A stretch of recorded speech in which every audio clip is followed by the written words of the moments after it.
Are you tired of dealing with pesky rats that just won't leave you alone? Introducing Rat Shaker, the fast, easy, and fun way to keep rats in check. Just hold, shake, and watch that meter. یه دقیقه همینجا وایسا. ببین از اونجا که تقریبا مطمئنم این بازی رو فقط من و مامان بابای سازنده بازی انجام دادین، بنابراین با خودم گفتم بهتر یکم توضیحات راجبش بدم. اسم این بازی رت شیکره که خب احتمالاً توقع داری که یه موش داف یا همچین چیزی بیاد برامون بلرزونه، ولی خب باید ناامیدت کنم، ما اون کسی هستیم که قرار بلرزونیم موشه رو در طی بازی. همین، این کل بازیه.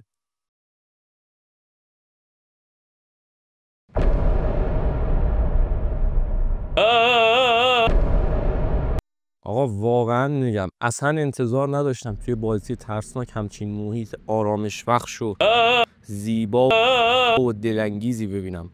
بیشتر شبیه فارم گندم ماینکرافت هم تا بازی ترسناک.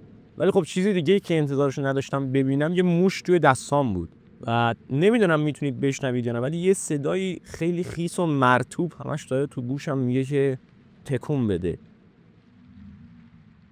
و از اونجایی که اسم بازی رت شیکره، من فکر کنم که باید این موش رو تکون بدیم.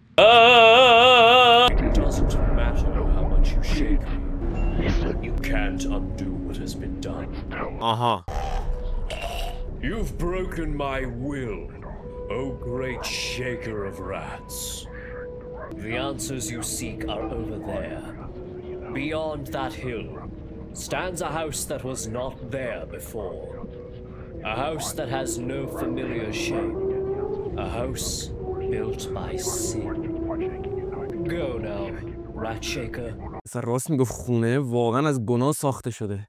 قشنگ داره بو زنا میاد ازش.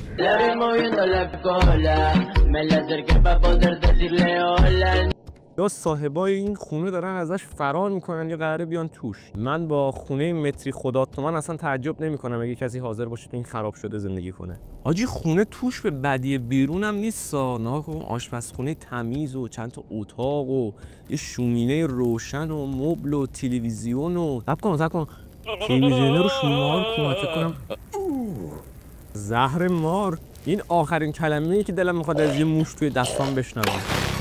Are you tired of dealing with pesky rats that موی انسان ذاتاً سفید آقای زیاد. در اومده از اینجا. یه چیزی حالت نقاشی یا نقش مانند داره. بکنم باید از اینا پیدا کنیم. حاجی پشمام اینجا اتاق خواب 2 نفره شونه. نها کن تخت 2 نفره و آواژور و عکسای دوران نامزدی و یارو تو کثافت‌دونی زندگی میکنه، بعد ازدواج کرده، نامزد داره، بعد من و تو هنوز نشستیم منتظر فرد مناسبشیم، اونم تو خونمون. چه که ما کاری درست‌تر رو طبیعتاً داریم انجام میدیم، میدونی؟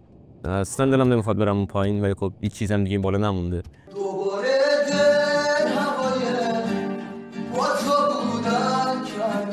اوه بچه‌ها داریم میرسیم به ذات این خونه. دقیقاً مثل بیرون پر موش و کثافت و روزنامه‌ای که رو زمین افتاده، حتی چسبونه‌اش رو سقف. اینجا چقدر آشناست. همون مکان قبلیه که اینجا تقریباً خودشه، یکم عوض شده، یکم زباله‌ها رو نبردن بیرون و گنگ گرفته اینجا رو. سوسک و موش اینجاست و کلی هم شیشه عرق. بالشه رو اگه بخوایم چیز کنیم میتونیم مثلا یه چیزی زیرش باشه دوره از این عکس‌ها. She never loved you. کی؟ یه مارچ دیگه اینجا پیدا کردم. این یه چیزی دیگه فکر کنم بتونم یه چیزی ازش بکنم. بابا بیخیال دیگه دوباره نه. She never loved این فکرم در برم بتونم قایم بکنم. کلن سیستم مبلبان تو این بازی اینجوری که توسط شرکت اسامه بن لادن ساخته شده. دست بهش بزنی میترکه. فقط مسلمونا فکر کنم تو این بازی حق دارن مبل بسازن. یه رادیو دیگه هیچ دست نمیزنم اینجا. نه همون در چلا این سری بسته است. وای اگه کسی آبروی مومنی ببره امام رضا سیم ولایتش قطع میکنه.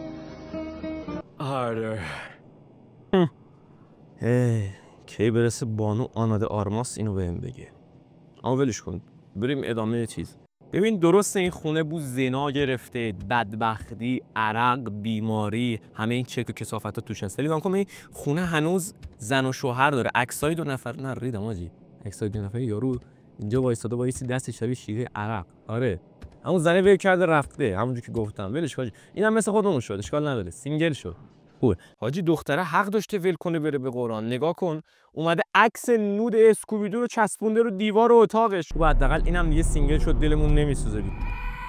نه ببین قرارمون اینجوری نشد. راهروهای تاریک با نور قرمز قرارمون نبود. هیچ اتفاق خوبی مطمئنم اونجا نیست. میترسم جامپ اسکر داشته باشه اگه برم، ولی خب میرم. باز دوباره تک و تنها رد لاین وصل کردن. رد نایت نمیدونم چیه، همون که خودتون میدونید بهتر از من. اصلا صحنه چشم نوازی نیست، ولی هرچی هست چیزی اونجاست که میشه برش داشت. به هر حال خدا دست تقصیرات ما بگذار. خوب یه تیکه دیگه از مپ رو پیدا کرده. باورم نمیشه هر بار که میخوام یه چیزی از رو زمین و هوا بردارم مجبورم این موشه رو همینجوری مثل زغال قلیون تکون بدم. نه این یه عکسه، یه عکس مپ نیست و چقدر اینجا تاریکه و من برمیگردم میرم. من از این برمیگردم. ننه شطرنجی یه همچین چیزایی هم پیدا میشن اصلا اینجا. ببین نمیدونم اون پایین چه خبر، ولی مطمئنم دلم نمیخواد این بالا بمونم. نه بچه‌ها میگم طبیعی نوار کاست‌های موین و شیشه‌های دوغ آبلی همینجوری خودشون برای خودشون برن رو هوا. یه چیزی اینجاست، یه چیزی تقریبا شبیه به آدمیزاد، انگار سوخته تو آتیش و همچین چیزی. اصلا ولش کن، من میرم ولش کن. چه لاپایی داری جیگر. حالا رسما این خونه شبیه انتظارات هم شده از بیرون. وقتی برای اولین بار دیدمش قشنگ دارم اینجا بوی همون زنایی که بیرون میده رو حس میکنم. شومینه خاموش و نوارای موسیقی ابی و موین و افسردگی و چراغ چشمک زن تو همه فیلم ترسناک‌ها طبیعتاً باید حضور داشته باشه اینجا. حاجی این دیگه چه کثافتیه، شبیه نودل میمونه تو دشویی. ای یاد فیلم سوپرهای ژاپنی افتادم بیشتر تا اینکه بترسم.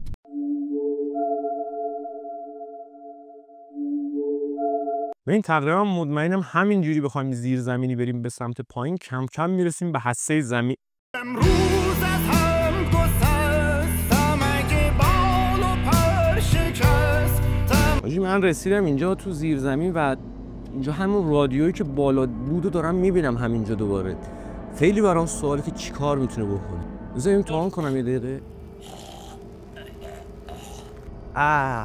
حاجی پشمام دیدین؟ دقیقاً همون کاریو کرد که من نمیتونم بکنم. تایم ویدیو رو پر کرد. خب محض رضای خدا حداقل تونستم راه خروج رو پیدا کنم. فکر کنم باید از حس بویایی اینجور جا استفاده کنم. میدونی هرچی بیشتر بوی گوه و گند و کثافت بیاد راحت‌تر میتونی راه خروج رو پیدا کنی. حاجی تصوراتم به هم ریخت. چقدر زشته. چه مومو میمونه. در خیالات خودم در زیر بارانی که نیست میرسم با تو به خانه از خیابانی که نیست. به چه تابلوی زیبایی، چه راهروی طویل و بلندی، چه آثار هنری ارزشمندی. اصلا هم نمیخوام به روی خودم بیارم که 2 ساعت داشتم تو همین یه وجبجا دور خودم میچرخیدم تا بتونم اینجا رو پیدا کنم. خب امیدوارم دیگه این حداقل آخریش باشه. حاجی صد رحمت به مومو بیشتر شبیه اکبر آقا قصابه. بازم زیر زمین، بازم راپله.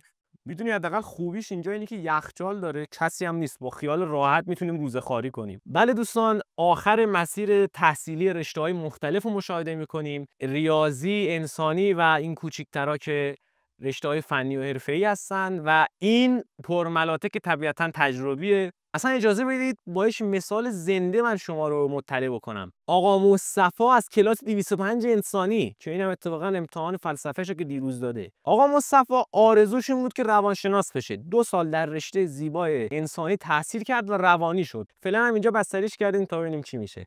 آقا مصطفی ان شاءالله برای کنکورت موفق باشی. خداحافظ. میرسم با تو به خانه از خیابانی که نیست. مینشینی روبرویم، خستگی در میکنی، چای میریزم برای توی فنجانی که نیست. آقا گوش شیطون کر فکر کنم بالاخره اونجایی که باید رو پیدا کردم. Look at what you've done. What started with vows of love now ends wrapped up in plastic, reduced to rat food.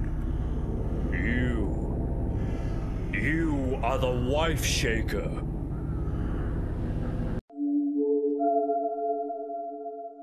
ببین عزیزم، تو شکلات زندگی من بودی، برای همین دورت پلاستیک پیچیدم. و راجبه این که چرا انداختم تو اسیدم، خب به هر حال باید شکلاتو خورد و هضم کرد دیگه.